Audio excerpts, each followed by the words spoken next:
Alito. Make sure my mic is on. Hold on, let me make sure. Yeah. You say he coming on?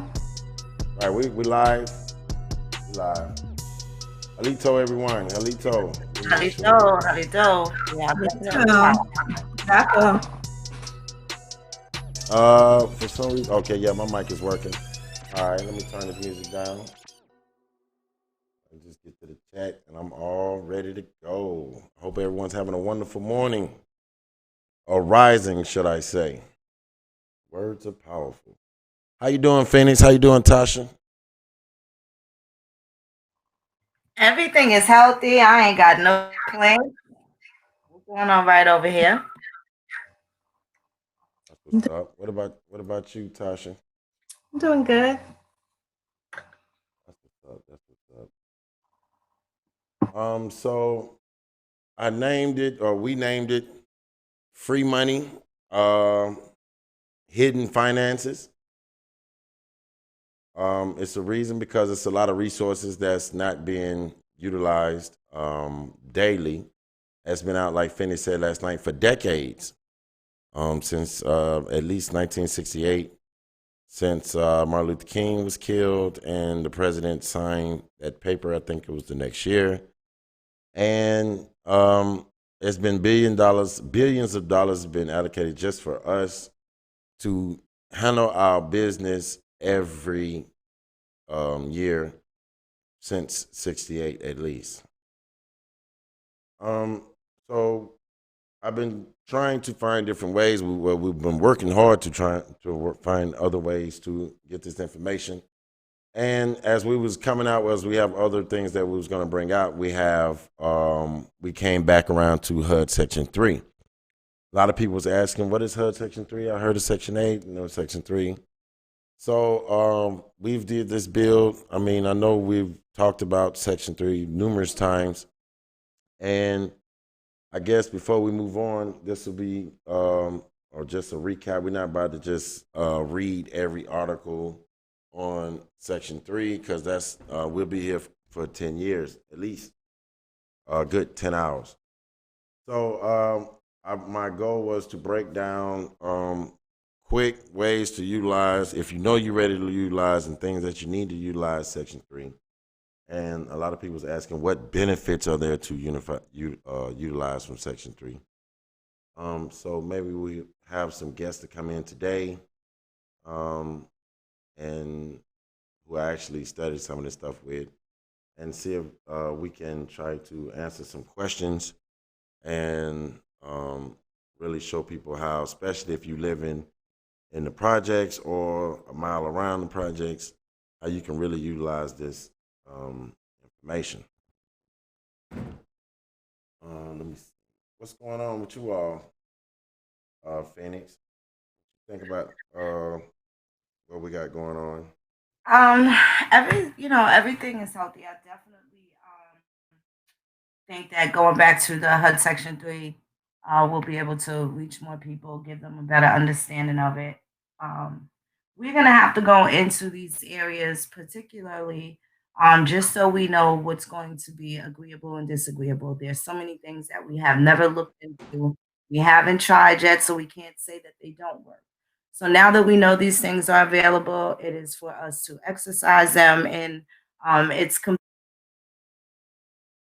that we need. If we have to get certain things, then so be it. We need to know that if we have to sue people for discriminating against us as we are looking to, finally be able to benefit from these programs. There's still a lot of people that's going to give us the game face, the gas face, not realizing that we actually know that we aren't supposed to be turned away, that these programs are available, and how they're funded, how long they've been funded, things of that nature. So we kind of just got to stop our oppressors from pulling the rug from underneath us, see if these programs work, put them into use. Um, and that's pretty much it. Okay, we have I think it's Lily Sloan. I'm sorry, I don't want to mess up your name. We have Bones. No sellout. Oh, okay. All right. Let me see it. Bones, can you hear me? No sellout.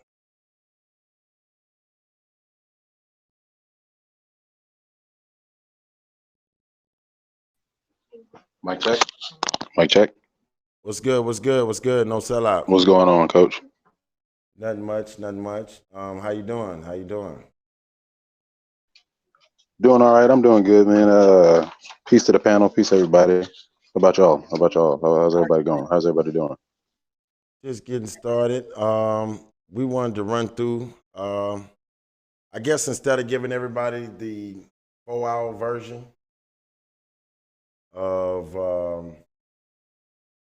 I guess Section 3, because we was going through some things, and I didn't want to give the 4-hour version because we didn't did a lot of bills, and I know you all didn't did a lot of bills on Section 3.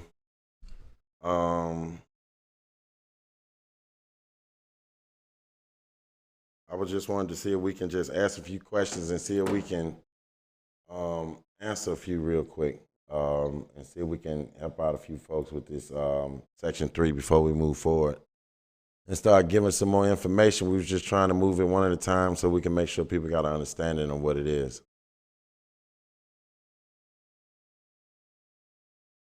Bones dropped out. Yeah, I think he lost a signal. Okay, I see when he come back. Okay. Yeah, I hear what you say. Okay, so like a synopsis, a rundown of the what HUD Section 3 entails, and all. I got you. I see what you're saying. And, you know, I did this with you all probably about a year and a half ago, and I know that you can be able to help, answer a few questions, especially specifically dealing with Section 3. And I know you all been given all the information, especially when it comes to dealing with what's the term? Self-sufficiency.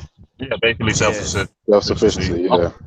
Yeah, and not mind, y'all don't mind going out there and showing like, look, this is all you got to do, and look here and look there, and a lot of people's not giving that information. A lot of people are trying to do it for you and be like, yo, let me get your information. I'm gonna fill this out for you, and I'm gonna charge you $1,200 and all this other extra stuff. Facts. Yeah. Yeah, I'm like, no. Listen, It's free. It's free information. It's 100% free, and like we tell a lot of people, if you just take the time out, a lot of this stuff they walk you through step by step. That the programs are designed for you not to fail. If there's not a person that we have met that followed these programs step by step that haven't had the success that they aim for. Okay. You know. I got you. So, hey, Tasha, do you have any questions you wanted to shoot them with? Oh, we got Tasha on the panel and Phoenix. Again, greetings, Tasha She. Greetings, Phoenix Month. Peace, Phoenix. Peace. Peace, Tasha. How you doing, guys? All right. Lily Sloan, are you there? I just had questions about what is the actual benefit of this specific program.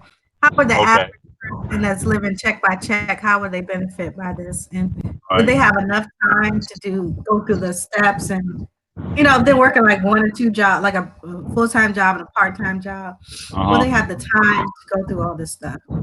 Yes, with HUD Section 3, basically, if you're working, you're in school, the way HUD Section 3 works is this.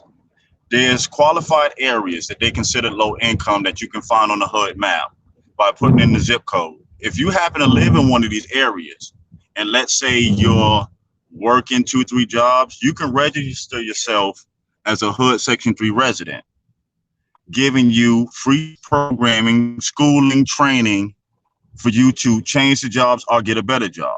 Now, at the same time, let's say you own a business company, you can register your business as a Section 3 business, allowing you to hire people from these low-income communities, receiving benefits for you and them. And it's no different than what Walmart has did, why the NFL stadium is in every hood, why people come and build in our neighborhoods, why there's an Arab store in our communities, is because of these programs. Basically, the government gives them a benefit for servicing low-income communities. And all we're saying is what happens when we start providing these services and using these grants for our communities instead of letting someone else rebuild it in their best interest. Facts. We qualify, they qualify, we all qualify. Yeah, HUD Section 3 isn't something that you have to take a lot of classes for. It's basically on where you live. If you live in a qualified area, you just register and you see everything that's there for you. In our case, it would be the benefit for American Indians that own businesses. Register your business. Then these same communities that you're trying to fix, you hire them same brothers and sisters from that community. And that's how you get a benefit. That's right. So what about people who do not live in that area and want to start a business in one of those HUD Section 3 areas? The way the business work is the business does not have to be in the area. Like we're here at the Autonomous Assembly, we're a nonprofit organization. Because we're a nonprofit American Indian organization, we can help any person that's in any low-income area by accessing HUD Section 3 for them. So let's say if they don't have a business in the area, but they live there, we can pull the business funding from them because we can work in any area that's being serviced by HUD Section 3. We can work in any area where USDA is at. Yeah, but I mean, like the people, like some people might live out in the country or they might live out in the suburbs. Yeah, it doesn't matter. It doesn't matter. Your business can be, because I'm in the rural. Autonomous physical address is Tifton, Georgia, rural America. But I can serve somebody in New Jersey. So let's say if you're a Section 3 resident in New Jersey, I can have my business service you as a HUD Section 3 resident and a HUD Section 3 company. Right. Okay. The companies don't have to be in the addresses as long as you're servicing the area. Okay. Got it.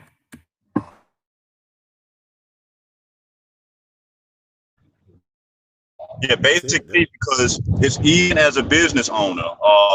Most business owners also put themselves down as Section 3 residents. So if you own your business, you could be the resident and the owner, and this is legal. So they tell you double dip. Yeah, they tell you in their own notes that they advise it that you can make $1 million a year on HUD Section 3 for 3 consecutive years.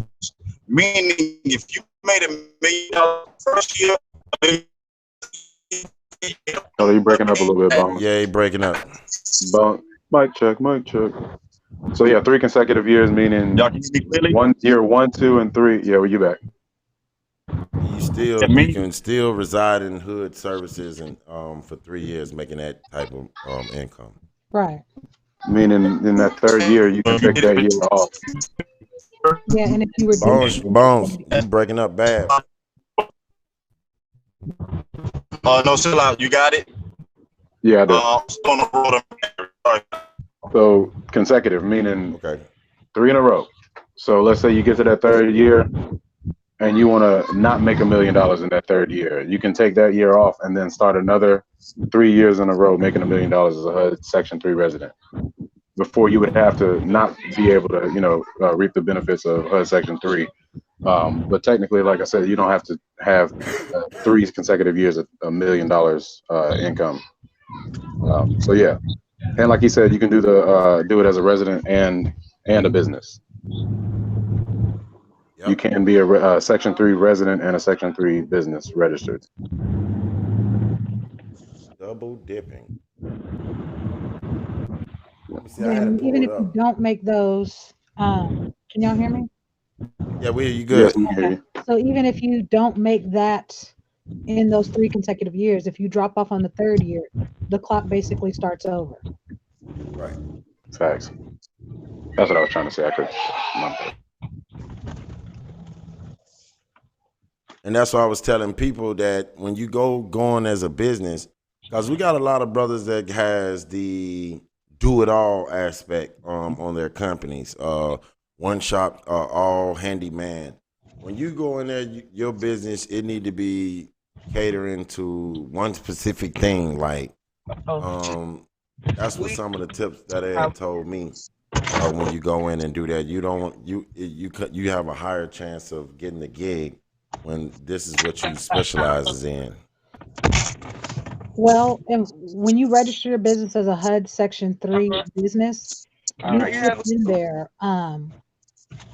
what your business does. So, like for my county, looking up in my county that there is only one HUD Section 3 business registered.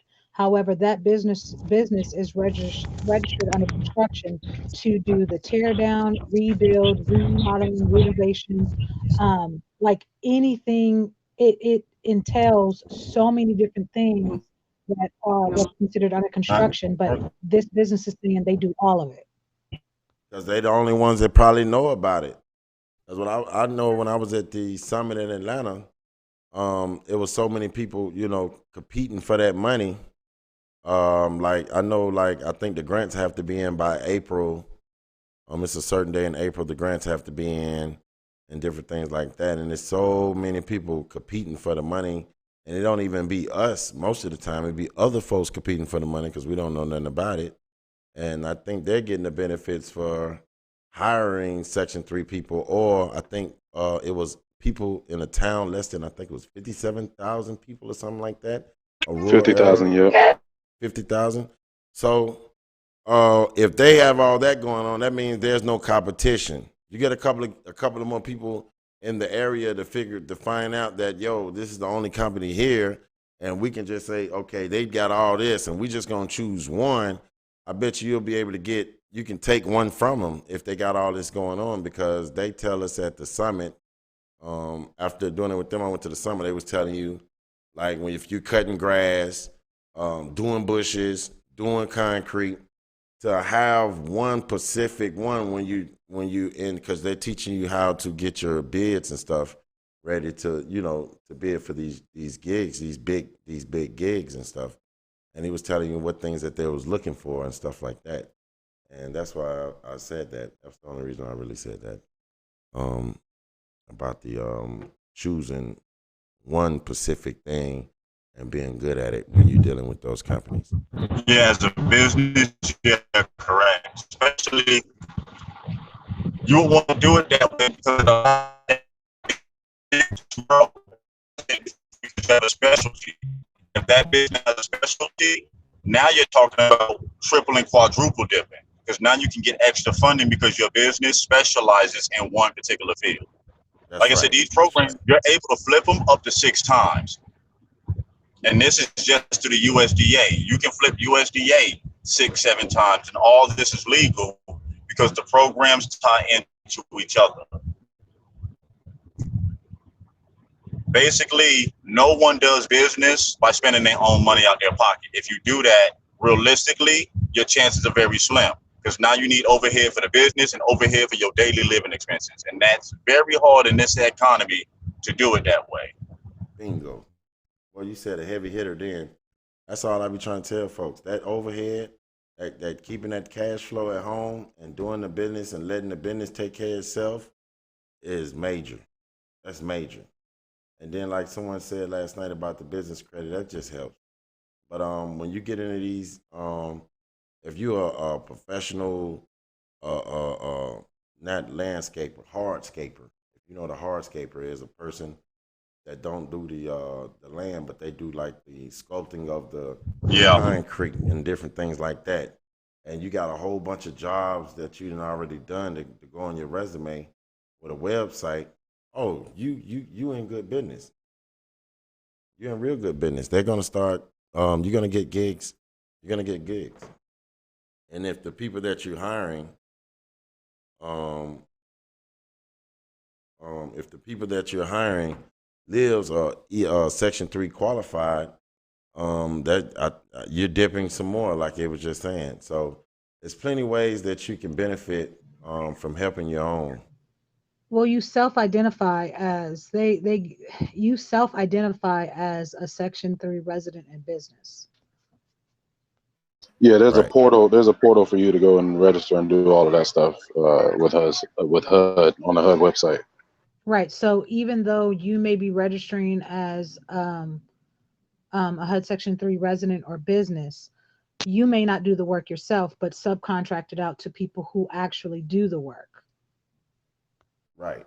So you're just able to you're the contact. you're the connect, you the plug. You the one able to get the work, basically. The facilitator. Right. I was just saying it in hood terms, like you the connect, you the middleman, you want to go get the work for them. You the one that's gonna take that trip. Hey, Coach. What's up? What's up? Doodoo was in the back chat in the backstage. Oh, okay, let me get him in. Okay, let me get him in. Let me get him in. Let me get him in. Yeah, I'm running multiple softwares. I just intertwine them all together, so I have to do a little extra one. You out here break dancing on the software. You're right. right. But that's no problem. But while I'm getting them in though, but yeah, that's basically what's going on. I have pulled up the history and training module. Let me pull him up. Get him in right now. What's the maximum Bones will be able to get back in, right? I can only get 6 in. It only lets 6 in. This yard stream only lets 6 in. Oh, okay. I can send some folks some links on StreamYard, but they won't be able to. The people in Yard Stream, on vMix, but the people on Yard Stream won't be able to hear them. I'm running both at the same time.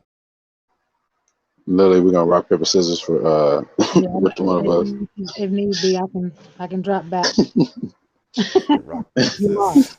We're about to Rochambeau for the position. Paper wraps rock. The paper people, nah. What's going on, Doodoo? James Flame. We got James Flame. Oh, greetings, Coach Ella. Greetings to Phoenix Moon, and greetings to Tasha She. That's not Tasha XI or Tasha 11. For those that don't know, it's she. That's another subject for another time. Thank you. People like that know Roman numerals. They'd be like, Tasha 11. What is that? So they don't have a clue. But I know. I just wanted to add on to just a little bit, a few things that if you establish an EIN, and I know that Phoenix Moon you all had talked about that. As a matter of fact, last night, if you establish an EIN, it has nothing to do with your social security number.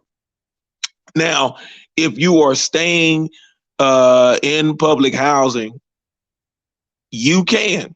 I'll say again, you can run everything through your business and not through you as an individual. So let's just say your business makes $1 million, but you personally don't make $1 million because it is your business. You determine on how much your salary is, if that makes sense. So you're not in jeopardy of losing those benefits until you feel like, hey, I've done what I needed to do. I can get off this program and move on. The other thing that I want to say, and I'll let anyone that wants to jump back in, or if they have any questions, I'll wait for a couple of minutes, is you have your Section 3 programs for Section 3 participants. And then there's another separate program under Section 3 for just Indians. I'm going to say that again. There's another separate program under Section 3 for just Indians. Now, here's the kicker with that. You can either be an Indian, qualify as an Indian, whether you are recognized or acknowledged as an Indian, whether you're a part of a tribe or an individual, or if you provide services for Indians. So you have your Section 3 program, and then you have your Section 3 programs that are just straight for Indians. So with that, I'll yield the mic. I appreciate y'all allowing me to come on. If anybody has any questions, I'll hang out for another minute or two, and then Gabrielle Union, you should jump back in, and I'll comment in the chat, or if someone has a question for me or anything like that. Thank you, Doodoo. So we're talking about like Indian community development block grant programs and different things like that, ICDBG. No, through HUD Section 3, they also have a section just for Indians in HUD Section 3. Okay. So let's say if you know an Indian community, you can access that just by your company servicing that community and using that part of it. Right. That's why we were saying before that a lot of these programs that the more you understand them, you can flip them 4 or 5 times. It's no different than what these major corporations been doing the whole time, because they get federal funding for providing services to low income communities, or what's the catchphrase? Urban communities.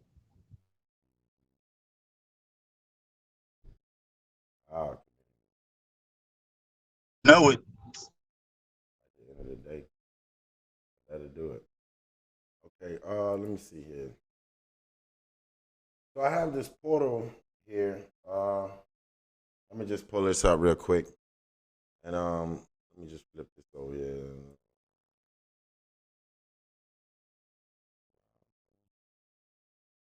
Okay, here we go. Let me blow this up so everyone can see it. So basically, this is the portal right here on the Spears. I know you all can't see it. I'm just gonna break it down real quick. It's one section. All you have to do is go to HUD, and under Spears, you'll see Opportunity Portal, and they have one for residential, and they have one for resident, and then the other one is for business. Yes. They're not hard. You can fill them out, I think, in about 5 minutes or probably 10 minutes. They don't take long to go through. Just make sure that your business is legit and you're good to go. That's the main thing. Making sure that your And also, real quick, if people want to find out more, you can actually go to the HUD site on YouTube. All their HUD Section 3 webinars and meetings are open access. They're open, and it's kind of funny that when you get there, these are programs and videos of that can help you right now. But you'll see most of these videos with less than 100 views. Somebody in our community doing drama over being views. Right. Man, what you say? Man, I can talk this till I'm blue in the face, and man, ain't nobody paying attention to this. But then let me tell you, I'm gonna go do some violence somewhere. Everybody and their mama wanna come see what's going on. You know it. Oh man, we gotta change that mindset somehow. It's like the hardest thing to do. You gotta do clickbait. Next time, just put watch coach slap somebody, and then go on and talk about Section 3. Damn, that'll get it. That'll get it every time. We're gonna try that. I know what to do. Coach, get in the ring with just put some old BS up there. But yeah, thank y'all, man. So basically, this Section 3 is basically for most of us that stand in these communities, and when a lot of these folks think they don't have much going on, the jobs ain't hiring, they're having a hard time getting into school. You think you're back just against the wall. You really just have to find your local projects and go to the main office and go find out where you can get right at the end of the day. Yeah, and if also, you need I'm sorry, brother. I was about to add in also, it's paid training through HUD Section 3. I would advise people, one of the best videos to watch is the HUD Section 3 New York one. Because in there, they were paying people $35 just to teach them how to hang drywall. They wasn't going out hanging it for a living. They were being taught how to hang it at $35 an hour. This is what they were getting paid to learn. I was talking about moving. So how do people actually take advantage of these programs? Where do they go? You said the HUD. You said look on YouTube. Well, you can go to the HUD. Yeah, the HUD section, the HUD portal, or if you already receiving government assistance like food stamps, living on housing, Section 8, oh my, you automatically already in, because your caseworker and them know this information. And if you inform them on it and they don't, there's a walk-by-walk procedure on what happens next if they don't. I need that procedure because everybody's saying, "Yo, they don't know about it," and then the director, he said, "Can't hold anybody accountable. They need to be able to know what the protocol is to to hold people accountable. Yes, exactly. It's actually, when you go to the site, it's actually there. Their protocols on how it go is there, because I think I was mentioning the coach in Phoenix before. We actually used it against Virginia Beach and a couple of other housing authorities that we caught red-handed. So the procedure method does work. It's on the website, and it lets you know. They actually give you their boss. So your area, when your area supervisors don't know, they give you direct links to their bosses. So what is I was the just website? Is it HUD.gov or where did it I'll go? put it in the chat. Give me 1 second. I'll put the direct link there. Give me 1 second. Okay, thank you. Yeah, it'll be a direct link, but yes, it would be on that same site. What I did was, out of curiosity, I just called all the projects and all of them that I can think of and knew of, which was a whole bunch of them, and just to see which ones didn't know about it. And it was only like 1 or 2 out of like 20 that said they didn't know nothing about it. All the rest of them was like, "Oh yeah, let me get you to employment. This is the information you need here. Here's the phone number to call to get started." I'm talking about just put you to work right away. Just, "Oh yeah, we got you. Come on down. We get you to work." I'm like, damn. So all of the projects, I know, I'm in Georgia. They know about HUD Section 3. They know about it. So if you in the hood and you ain't got nothing going on but a blunt and a Black and Mild, you need to go up there to that office and see them folks and go on, get off your ass and do something. It's true. They do have a lot of paid training, because I remember I was unemployed and I went to the unemployment office. And they had a whole bunch of programs that would actually pay for you to go to school and take classes and gain a skill set like nursing, and I think they had something for truck driving and construction and different things like that. They would actually pay for it for you, and then you still could get student loans on top of that and grants, free grants that you didn't have to pay back. So there's a lot of programs that we all are missing out on that people aren't, inquiring about. And they also provide funding for daycare. So if you have children and, people use the excuse, well, there's no one to watch my children. Well, that's no longer an excuse. They provide funding for the daycare. And I'll show you how the monies work for each participant, whether you are in public housing or on Section 8. Your housing authority, whatever housing authority umbrella that you fall under, they are given a certain amount of money per person in that household that's going toward these programs. And I know, Coach, you mentioned that you spoke to a lot of housing authorities, but I guarantee you also found out that none of these housing authorities actually market or broadcast these programs. And so these fundings just sit, and they continue to sit, and that money just sits, and they say, well, we didn't have any participants this year. We didn't, and so every year they copy and paste, we didn't have any participants. But when you go on the door and you ask, they are eager to sit down with you, because one, you've already done your homework and research to find out how to utilize these programs. But they have funding, and I want to go back to this, because there tends to be a battle between don't fill out the census, do fill out the census. This is also in conjunction with you filling out the census, because let's say you want to open a store or market, fresh vegetable market, under the Section 3 guidelines. And they ask you, well, is there a target market for what you're trying to do? And so they plug up, and you also have access to that same website. When you go to Section 3, it gives you're able to pull up your area by census tract or by zip code. And they say, well, it's not enough people in that area. Now, you physically have been in that area, and you have seen that it is a food desert based upon the number of people that live in that particular census tract or zip code. So we are cheating ourselves when we don't fill out the census, which is free. Now, here's the kicker.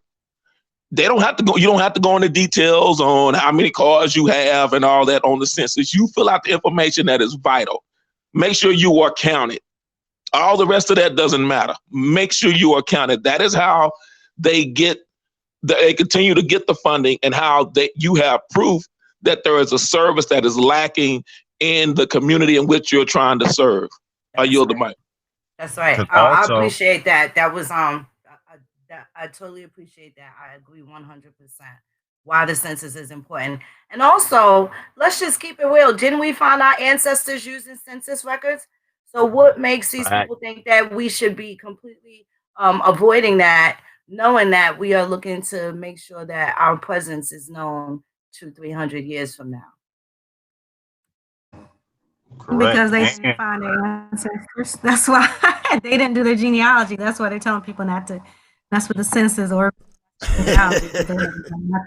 And to add on to to read. The amazing thing is the funding for HUD has already been extended to 2023. The money isn't going away. Fantastic. Yeah, but that's what I was telling.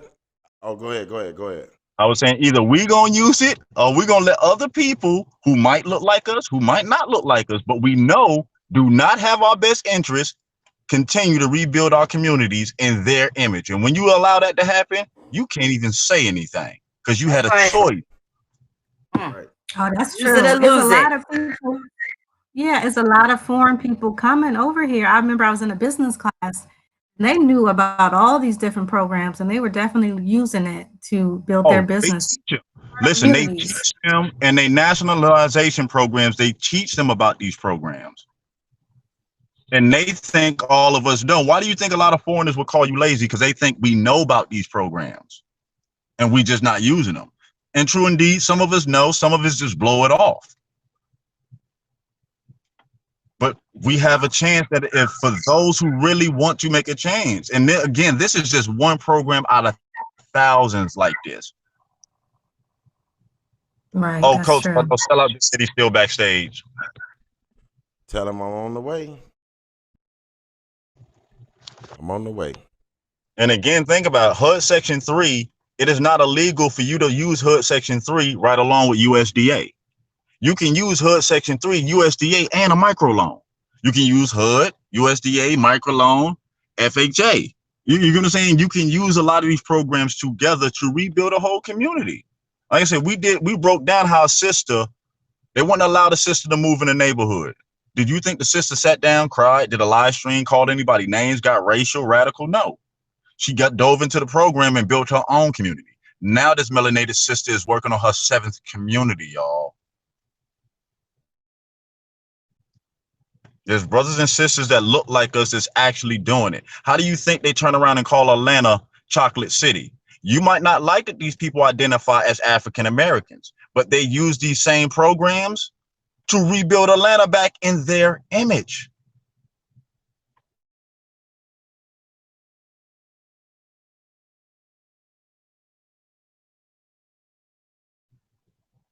And if you are a female, you can double dip because you qualify in both categories. Yes. How do you think a lot of these Fortune 500 companies popped up over the last 10 years, y'all? Right. Because a lot of these programs, the Europeans, they would send their women in to get these programs. She start the company and just make her husband a CEO. People better start researching. That's it, and that's all. Oh, that's true. That's true. What they would do is it will be the European men that start the business, but then they'll put their wife on as like the co-owner, so they can get into programs and get all that funding. Also, it also helps with them bidding for like government contracts because they would rather do government contracts with quote unquote minorities and women. Yep. Like we saying, we ain't asking nobody to reinvent the wheel. We're just saying use what our ancestors left for us. Because if you do the research, you'll find out HUD Section 3, this is what King lost his life over. For all these people that keep saying that he ain't do nothing and this and that, then you ain't researching. This is from the Poor People's Campaign. This is his legacy. Now, what are we going to do with our ancestors' legacy? We're going to let his life go in vain and let it be something else that history want to say? Or are we going to pick up the pieces and let his real legacy remain on what we build with it? Exactly. And then we got a whole nother movement of people who are just asking for reparations and all these things, and they're not even trying to go. The NOF, the NOB. Y'all know it's funny? This is reparations. See, everybody. I was gonna say this is it. Like, whether or not this is the people are American Indian understanding. reparation. This is the American Indian reparations right here. Because all of this right here, its original name is called PIH. It got changed to HUD. The original name is Public Indian Housing.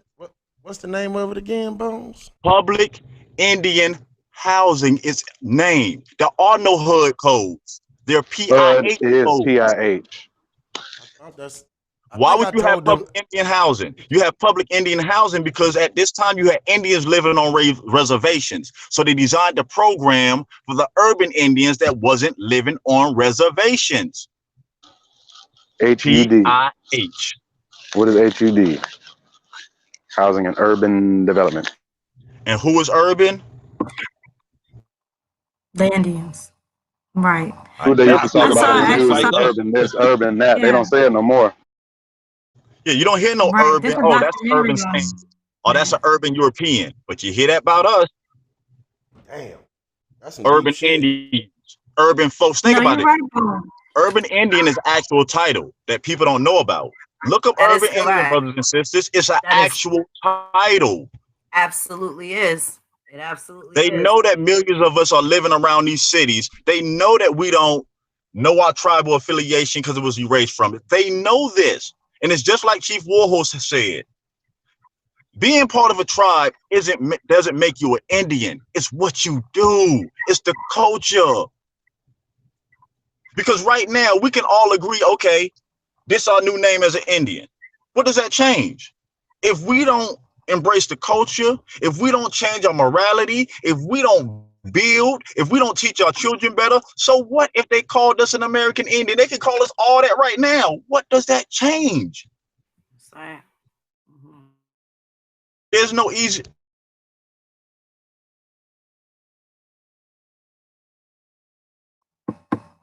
You still there? No, Bones went out. Yeah, I was saying if these. Oh, something wrong with his phone. They ain't gonna let him get that out. He's right there was a documentary actually showing it and how they were trying to get Indians from like the reservations, like he was saying, and also, you know, our rural people to come into the city, and they were actually to the cities. Right. They're setting up the house, and then they had job training and things like that. So they were testing it out on them so that later they could bring the foreigners in, like the Vietnamese women that own all these nail shops. So they followed that same pattern that they had set up for us, for all these foreigner Vietnamese people and other people who's come into these same neighborhoods that we live in now and set up the nail shops to service these people. So all those people that y'all see that own them nail shops, they were in these government programs, and they continue to bring their people over here and join those same programs. That's why they're doing the same jobs, the nail shops and Chinese restaurants and stuff like that. That's right. And then they did the flip-flop because before they had it to where the Indian couldn't even really utilize the projects at the time. They were specifically went to the foreigners primarily because we still had land and we were in the rural and more suburban areas. Then they got the Indian out of the suburbs, out of the rural areas into the inner city, right? And made them completely so, you know, busy in the rat ways that they forgot about the property that the individual Indians were supposed to check on once a year, according to the Department of Interior, 1956, after the last Indian Removal Act on paper.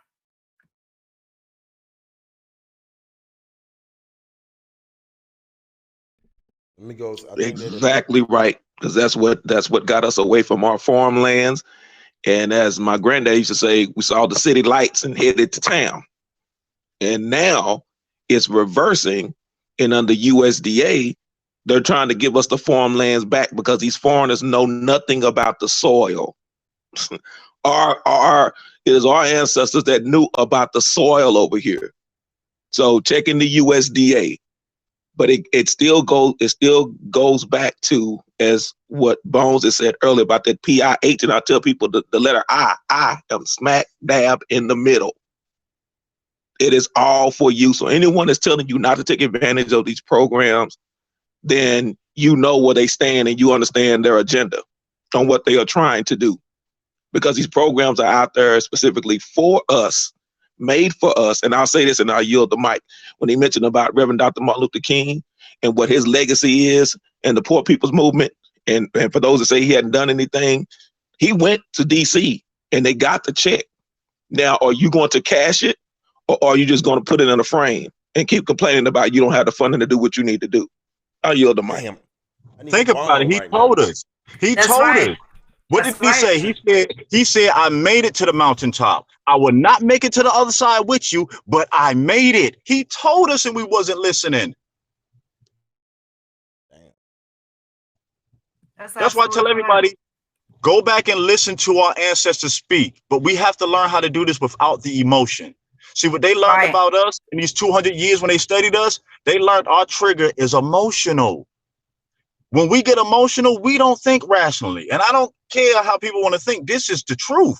Because look at our people when we get emotional. Look at the history on how they trigger us.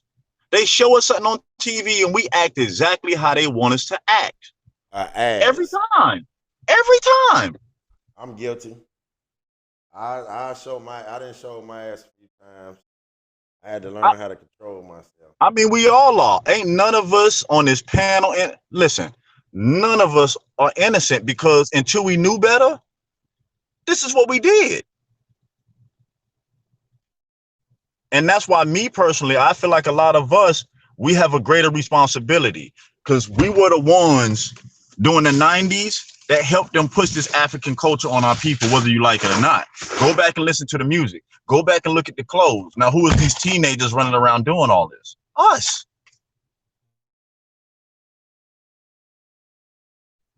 Y'all remember the Poison Clan? Go back to the days. That's right. That's right. When the top of the 90s, African was all in the music. We was all wearing the African medallions, the African cross colors. I ain't gonna lie. I ain't never had a dashiki.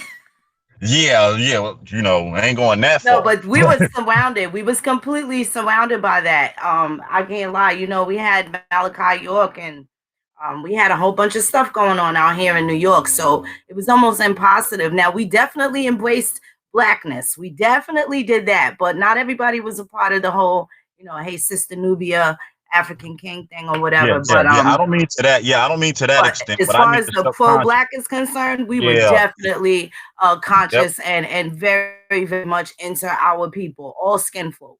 We didn't make any exclusions at that point. Not really knowing what the differences are until now. Public Enemy, X-Clan, NWA, regardless on how you feel. This was the stuff that they use to reprogram our subconscious. Because my question has always been, why would you put this type of media in the reach of young minds? If you go back to the 70s, you couldn't hear that unless you bought the record. They wasn't playing that type of stuff on the radio. If you go back, look at the 90s, we dominated TV and everything. Now you have to ask yourself why. They were programming the subconscious. Then the 2000s came. Now the only roles you get is gangster, pimps, and ignorance. The 90s was the dumb it down. It dumbed us down, especially through TV. We had our gangster music, but the TV started with the different world and the whole college scene and making everybody with kente cloth. And again, there was those images that people had in order to be successful. It wasn't anyone leaving their job trying to create a business or anyone's elders urging them to work for themselves. We didn't see any of those things. It was always go and make somebody else rich, and your value was determined on how rich you can make your own oppressor. This is the message that they sent out to us. I wanted to know. I was angry with the Cosby Show. Like, where the fuck are these people at? That's not something that we saw in the 80s. We were familiar with solid households, but that was just a bit really unrealistic for us. And then the follow up with that was what, a different world. And then you had living single, and you had those 4 women trying to. Like, it was all these Oh, I'm images glad that you we mentioned had. that, Phoenix. I'm glad you mentioned that because, like I tell people all the time, they watch Girlfriends, but not realizing Kelsey Grammer wrote the show. So, Frasier, that's right. Oh, yep. that's right. Oh, that's So absolutely right. we have a European writing shows and telling us how our melanated women supposed to act, and we go out and copy it. And you wonder why they look at us crazy? Damn. I didn't even know that. Yep. A lot of these Man, the programs, Jeffersons, Sanford and Son, Norman Lear. Norman Lear was very active in a lot of, especially the 70s TV shows that we are yep, familiar with, the Jeffersons and Sanford and Son, Heath Geller, and people yep, like that. A bunch of foreigners contributed to the shows that we like. I think Norman Lear was also like even Different Strokes with that storyline. yep, Black yep, kids in foster care goes and lives with rich penthouse white father in yep, Midtown Manhattan. Right? Even The y- Facts of Life with the token black girl, which was yep. Tootie. They went away to a boarding school. Tootie didn't go to bed hungry. Mm-hmm. These were other people's stories and stuff, just using our images to tell them.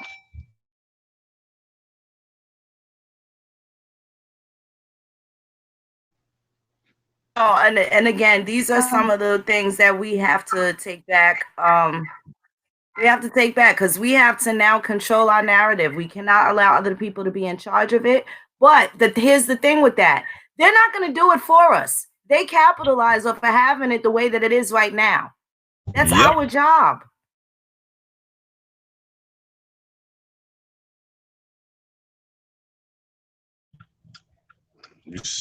Straight facts Yeah, on that's that. true. That's why we need more writers and people to represent us out there. We need more writers. But that's another agenda. They're not hiring a lot of melanated writers or showrunners, as they call. I think there's like one melanated showrunner. I think he does. What's the name of the show? Can't you blame Insecure. them though? He runs. But then that's where we switch it up. Y'all Yeah. hear me? That's where we switch it up. The problem is the majority of our lives, we're too busy trying to get acceptance from people instead of just building our own. Anybody telling you that you can't build your own TV network, then they have to explain to me why Tauntonist Assembly has its own television network. If people telling you that you can't design your own radio station, then they have to explain to me how does a Tauntonist Assembly has its own radio station. See, the key is we build it for ourselves. If we want better writers for movies, then we become the writers and we produce the movies. That's right. So what? We can't be expecting to do our first movies looking like blockbuster hits. If that means that we got to get together, buy $200-300 cameras and film them first movies like that, then so be it. Because didn't they start filming with 8mm film? You take what you got, you work with what you got until you build your way there. See, in our culture, we too busy want the flashy ending. And like I was saying before it cut out, we try to avoid the humble beginnings and go straight for the Bentley Wraith finish line. If it took us 200 years, if these foreigners, colonizers, whatever you want to call them, studied us for 200 years, brothers and sisters, that means if it took, it won't, but if it was to take us 200 years to do this right, dot the T's, dot the I's, then that's what we must be willing to do. Sometimes we got to slow down to make sure we get it right. Because you know what hurts us with this? Procedure. We can have the good idea, we can have the finances, but we do not follow the proper procedure and we end up ruining it for everybody else. And for those that are looking to get into television production and writing, every major city that has a cable provider, there are 3 channels that every major city provides. They have to provide these channels as part of the agreement with cable. One is the government channel, the other is an educational channel, and the third is a community access channel. Yep. That means you have a right to go in there If a slot is available. Interrupt you. Notice he said community. That's not the same as public access. He made a very good distinction. He said community access. So it'll be different relative to what city or community you're actually in. What we have on our community channel is not the same as in Manhattan. Correct. Exactly. But they have to provide. And with that, they also provide, there's a certification that you will need. The city or the county is to provide this training for free. You don't pay for this training. It's all part of the deal. So again, we're just like on iRobot. When Will Smith he was asking that hologram the questions, and the hologram of the doctor wouldn't answer until he started asking the right questions and following the breadcrumbs. We're going in and we're yelling, talking about what we need out here, and we're not getting, and we're marching and picketing, and they're laughing at us because we're not asking the right questions. And a simple nonprofit gives you access to all three. All I had to do is fill out the information. If anybody from the community did PSAs or short shows, we can get them on any one of these broadcast stations for free because we are a community nonprofit. You get what I'm saying? It really doesn't, it's not as hard as it is. It's not going to fall in your lap. Yes, it takes a little bit of work, but they walk you through everything. I think we got our certification back within what, 20, 30 minutes?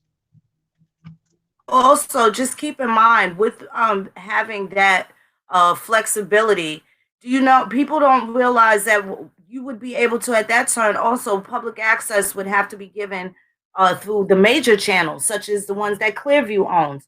New York, you have the HUD stations like Hot 97 and Power 95, 105.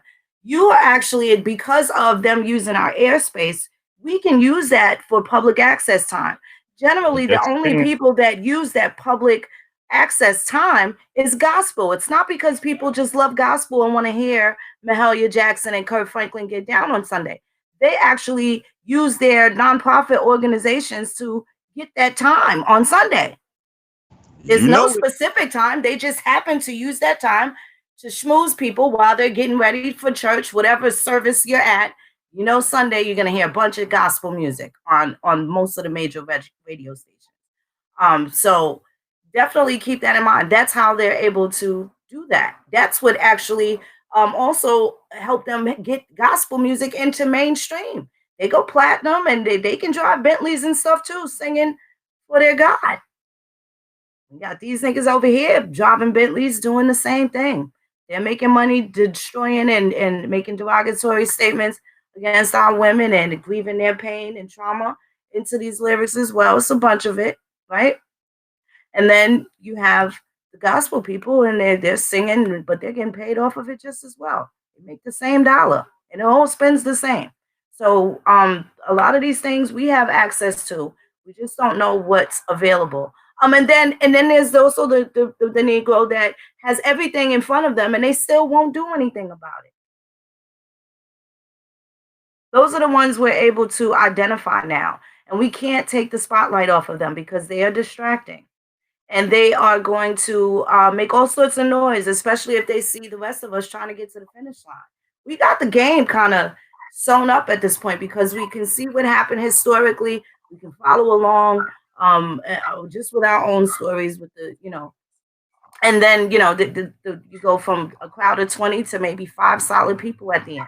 It's survival of the fittest. Everybody's not going to be on the same page, but there are opportunities that, are available that we can fix our conditions. It's just a matter of who.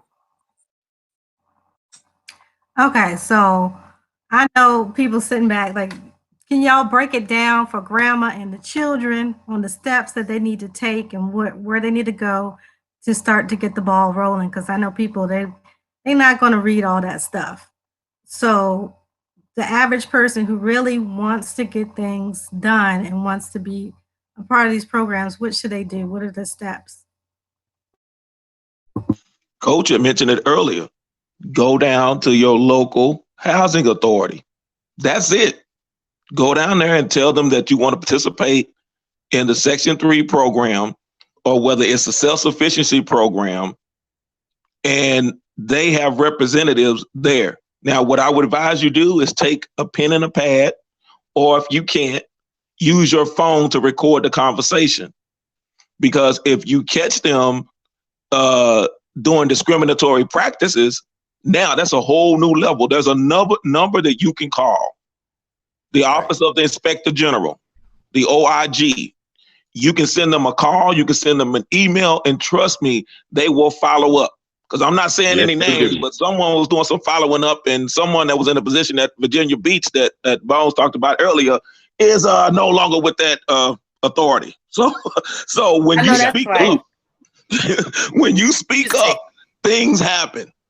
So anyone, and I'll say this, and this is how you can distinguish the real Indians against those African Americans, is the real Indians are out there doing work while the African Americans want to try to do slander and talk about folk and tell you not to do it. And my deal is, why would you not want to at least inquire about services that are free to you? Not going to cost you a dime, but just head down to your local housing authority. If you can't do that, click on YouTube, because everyone that's in the sound of our voices today, they have a smartphone. And I always say smartphone are for dumb people. That's why I have a smartphone. So click on that smartphone, go to that HUD Section 3 website. You're only going to see about 8 people that have watched those videos, and take notes on those videos. That's something you can do right now today. While we still under house arrest, I call it what it is, you can click and watch, just go YouTube crazy all day and take notes. I yield the mic. I know that's what I did for the first 2 days. That's how I learned what I learned. I wanted to say about when he's saying about going up to the going down to the projects, and you start asking them, a lot of times they're gonna act like they don't know what you're talking about, first of all. And then when they do start acting like they know what you're talking about, they're going to start saying, for a contract for a business. That lets you know they know what the fuck you know what you're talking about, and say, no, I'm talking about for self-employment or paid at, work on training and different things like that. And them folks going to get you to the right place. I promise you, they're going to get you to the right place. And to add on to what Coach was just saying, take the time out to actually read. Read through the HUD Section 3, because everything that you would need to know, everything that you would need to ask is on that website. So if you take the time out, know it. When you go down, like James said, watch the videos, have your pen and pad, write your stuff down there. So when you have a conversation with them, by the questions that you ask and how you answer, they already know you know. Because if you go down there and they know you didn't read it, they're just going to push you right back to the website. Again, if we want results, if we put garbage in, we get garbage out. We must start putting clean, serious work in. If we can invest real time in doing some of the worst things in our lifetime, why we can't do the same thing when it comes to what really matters? This right here, our future. Okay, that's right. What I did was I went to that smartphone, like James was just saying, and all I did was put in Spears HUD. That's all I put. That's it. First thing came up right here. So I just put in Spears HUD. Just something very simple. Nothing hard to do. Spears HUD. And the first link came up. So just like he said, just read through it. And right here, as you see, at Section 3, economic opportunities. And as you scroll down, it keeps up to the latest information, how to sign up. It gets you to the portal, and everything else like that. This is not the whole website, because I block out my stuff, but it's a lot. It's a lot to look at when you're dealing with this HUD Section 3 economic opportunities. This is the main HUD page right here, Section 3 portal. Very simple to get to. There it is right there. Boom. Opportunity portal, business app registry. So it's right there in your face. You can't say, oh man, I can't find it. I'm giving it to you right now. Let me shrink this up. There it is right there. Boom. Opportunity portal, HUD form 2002, 60,000, business registry. That'll get you in. If resident, business, contract, user guide, and Spanish. There it is right there. So it's not hard to find. I just wanted to throw that out there and show everyone. This stuff really is not hard to find. I just went straight to the phone, and all I put was Spear HUD, HUD, and the first link pulled up, and I was able to tackle everything that he said that you need to read through to fill out for your business and for your resident program. Now, like, please make sure your business is legit when you go filling out information. That's all we ask. Yeah, I'm going to say that you do have a lot of people out here misleading people with this LLC. LLC is going to give you a business status. That's just a business classification. They need to stop.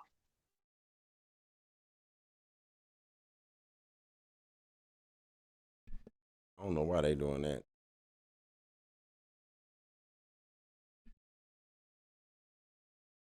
Because they're banking on the fact that we won't go and read the information for ourselves. And I guess that's just me. I'm drawn to people that not only give out information, but provide the links and the sources for you to read it for yourself. Don't just tell me a whole bunch of stuff. Lead me to the source. I was telling my dad, he'd come out and start, giving us money and stuff all the way down the line, and I wouldn't take his money. I said, Dad, I don't want your money. Teach me how you made your money. Teach me how to fish. I don't want you to feed me every day. I want to be able to feed myself. I may want to fish for a snack, but I got to wait for you to come back around to feed me. It doesn't make sense. So that's what they're banking on. That's what they're counting on. This information is free. That's why I beg anyone that wants it. If I can help, please let me know. I'll do it, because I'll share this. For this information, when it was kept quiet, I was given an opportunity. I was making almost triple figures, almost 6 figures, to sit in these courses, to hear these people that don't look like us talk about us. And I wanted to get on the table like Oren Ishii on Kill Bill and chop some heads off, but I'm sitting there the whole time taking in all this information. That's why I give it out freely, because they paid me to be the token, to sit in there and fly all over to go to all these conferences and speak at all these conferences for free. It's free information. Please take advantage of it. No one should ever have to suffer because someone is sitting on knowledge and wisdom. Don't let the people do it. That's why I said you all keep doing what you're doing on your individual formats. Keep doing what you're doing collectively. Because if we continue to just stand there on the soapbox and continue to speak, all those loud talkers will be off in the distance. Keep doing what you're doing. Keep putting the truth out there. Stop allowing people, and I say this too, because everyone has made a mistake. The difference between some and others is some got caught and the others didn't. So with these programs has nothing to do with the things that you've done in your past if you set up a legitimate business with an EIN. And I'm telling you what I know, because there have been felons. There's a program out there that they're using that Judge Mathis, and I'm not getting into for religious reasons, I'm getting into it for a program, and with Bishop Jakes here in Dallas. But they do these programs exactly through this because the Potter's House used Section 3 funding to fund this program for felons to open up their own businesses if they're not hired. So it has nothing to do with what you've done in your past. It is, I'm getting myself together, because they already know. Because when you get out, you can't get housing. You cannot get housing when you get out. They're not going to hire you. And so because you can't get a permanent residence, you can't get a job. So I'm sorry for getting on my soapbox, but use these programs, and the people that are sitting here is like, oh man, don't do that because what you done. Get you an EIN. If you need an EIN, let me know. I will PayPal you or Cash App you the money. Long as you send me a screenshot of the name of your business, it's legit, I'll send you the money. Get the program going. Get it up and going. Money. It's for free. When did they start charging for EIN? EINs are free. Yeah, they don't charge for the EIN. Well, I know. Well, I know here in Duns. Texas it's The $10 Duns is free too. because to go and register the name of your business is $10. And So it's maybe in some $300 states in that's good Texas. Oh if it's free everywhere else. Each state would be different. Yeah, Texas is $10. Here it's free as long as you paid $100 to register federally with the government your business. That's right. It's $300 to federally register down in Texas. I helped someone with their business the other day. Like in Georgia, it's only $100, like Bones say, but in Texas, it's $300. Nowhere around that. Yeah, that's what people were asking about the nonprofit. I was like, listen, we started this nonprofit using HUD Section 3 and less than $200. What's really real? And you tell me you can't pass the hat and get that money? Some of y'all know when we're talking about passing that hat. I yield the mic.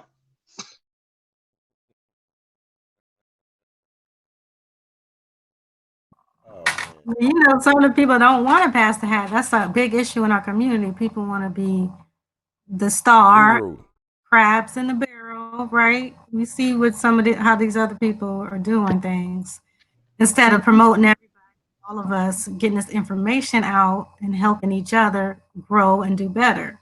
So that's why they're not passing the hat, Dudu. Peace, y'all. Can y'all hear me? Yes, we can. Yeah, you good. Oh my goodness. Okay.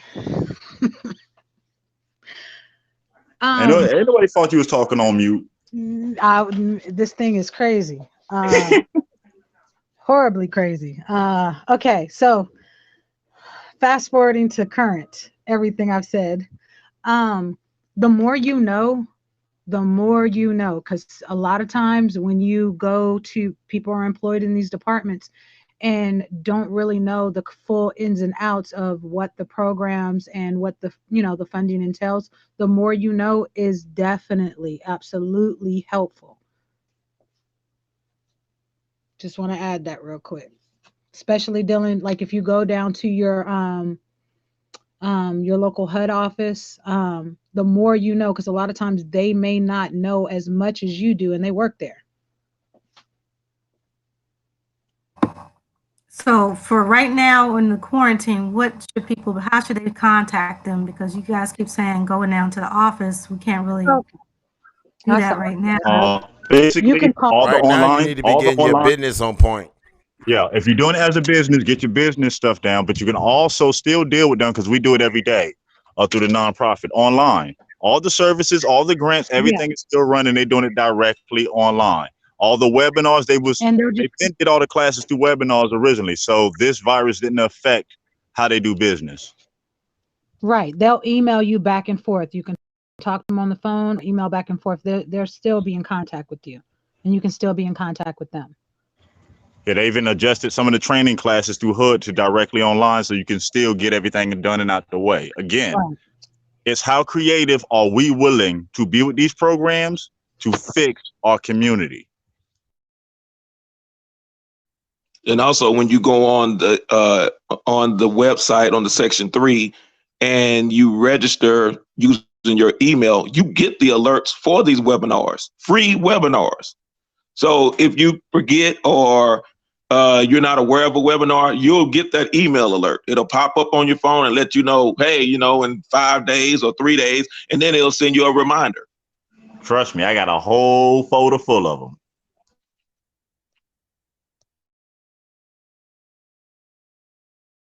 There's some deep shit. I mean, deep stuff. I'm at grandma's house. I ain't supposed to be cursing. I'm sorry.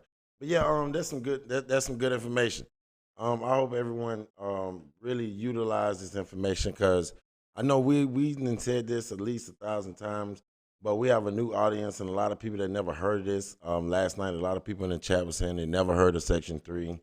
So I'm thankful you all was able to come and help me give a recap of what Phoenix would call last year's tea. Last year's, no problem.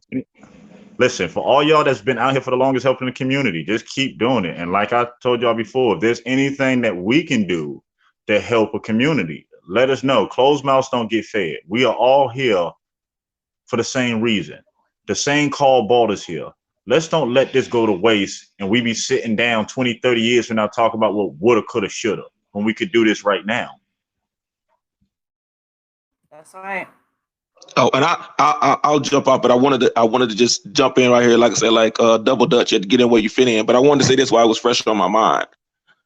What we're doing right now, log this time under sweat equity. So I say That's that right. Sister Phoenix Moon, Sister Tasha 11, she Coachella. Every time you go live, log those hours. If you don't remember the hours, go back and look at your video. It'll tell you. Log those hours. So when they say, well, what have you invested in yourself, in your company? This is sweat equity because you get information out. You're working.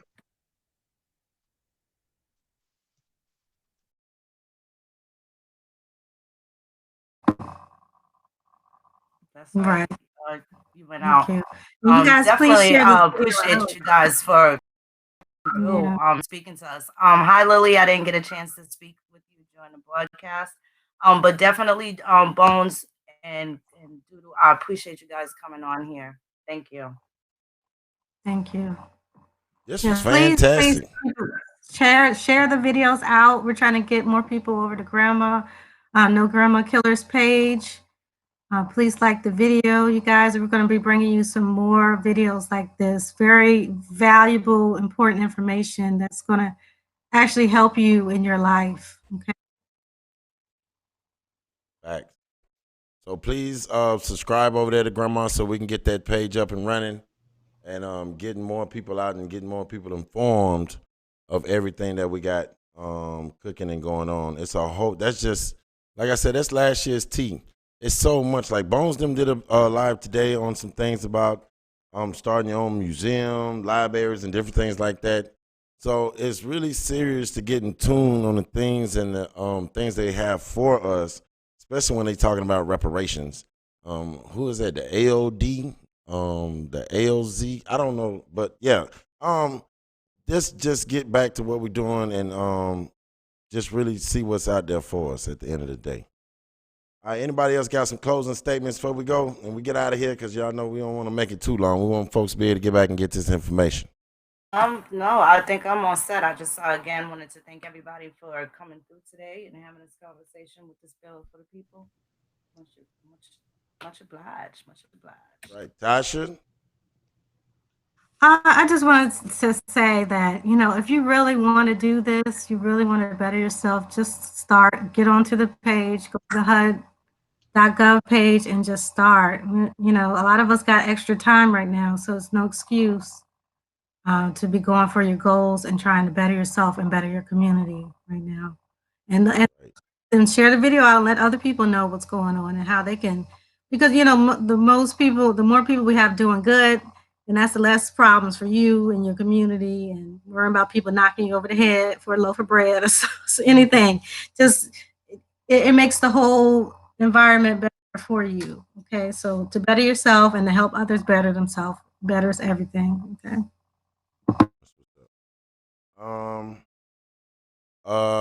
Lily. Well, I hope I'm saying that correct. You got anything you want to say before we go? I'm hoping y'all can hear me. I hear you great. We hear you good. Thank y'all for having me. Appreciate it. But yeah, those programs, those fundings, it's there. And you don't have to be a big business. It could be you and one other person, and it could just be you. And you register your business, legit business. You register your business, and that's it. I mean, it doesn't have to be a bunch of people. But it's there. That's right. And last, Doodoo, James, what you got for me, man, before we get out of here?